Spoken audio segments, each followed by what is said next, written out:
RTS Info, Philippe Nanzer. L'équipe de Suisse de football affronte ce soir l'Espagne dans le cadre de la Ligue des Nations. Un match que la Suisse ne doit absolument pas perdre si elle veut éviter la relégation en deuxième division de ce soir. Et pour le moment, elle a toutes ses chances puisqu'à la mi-temps, elle menait 1-0 et qu'elle mène toujours 1-0. On retrouve Joël Robert à Bâle. On a attaqué la seconde mi-temps depuis un quart d'heure. Et là, alors, c'est l'émotion. L'émotion totale.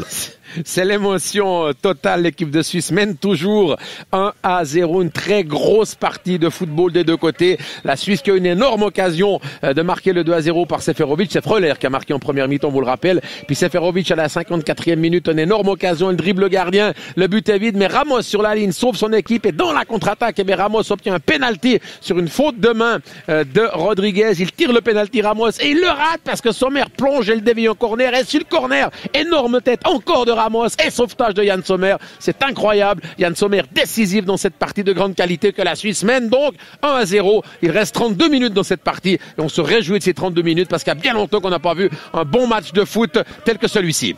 Merci Joël Robert, et je signale quand même à nos auditeurs que s'ils veulent regarder s'ils veulent écouter ces 32 dernières minutes, eh bien elles peuvent être écoutées sur la première dans l'émission Sport Première. Et nous partons pour Fribourg pour parler hockey sur glace, puisque ce soir Fribourg-Gotteron accueille le HC Bienne à la Thévaux. Vous êtes sur place. Le match est terminé sur le score qui est de 3-1 pour Fribourg. Est-ce que cette victoire est méritée?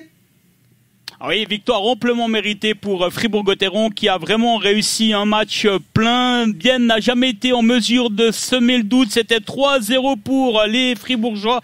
Des réussites des défenseurs Souter, Gunderson et Chavaya. Et Kunti a pu réduire le score en supériorité numérique à la 38e. Mais vraiment, Bienne n'a jamais été en mesure de faire douter le dragon fribourgeois. Dans les autres parties en National League, victoire de Genève Servette à Davos 5-2. Langnau s'est imposé à Berne 2-1. Zug vient de prendre l'avantage. La partie n'est pas terminée et mène 4-3 face à Rapperswil. Et on rappelle en début de soirée la victoire du HC Lugano dans le derby tessinois face à Ambry 4-2. Merci à la Thévaux. Et nous allons aux États-Unis où des milliers de partisans de Donald Trump ont manifesté aujourd'hui à Washington dans un baroud d'honneur plutôt festif pour afficher leur amour au président sortant qu'ils estiment être la victime d'un vol électoral sans pour autant pouvoir en apporter la preuve. Dans une ambiance de meeting de campagne avec musique, vendeurs de rue, la plupart des manifestants qui ne portaient pas de masque d'ailleurs, disaient encore croire à la possibilité d'un second mandat du républicain. Au programme météo de demain, d'abord des bancs de brouillard le matin sur le plateau jusqu'à 600 mètres d'altitude. Au-dessus, nous aurons un temps encore assez ensoleillé et en cours d'après-midi, augmentation de la couverture nuageuse avec l'arrivée de la pluie en début de soirée et de la neige si vous êtes à plus de 1400, si vous êtes en dessus de 1400 mètres d'altitude. Côté température en pleine et au meilleur de l'après-midi, il fera un maximum de 13 degrés sur le plateau et jusqu'à 15 degrés en vallée. La fièvre.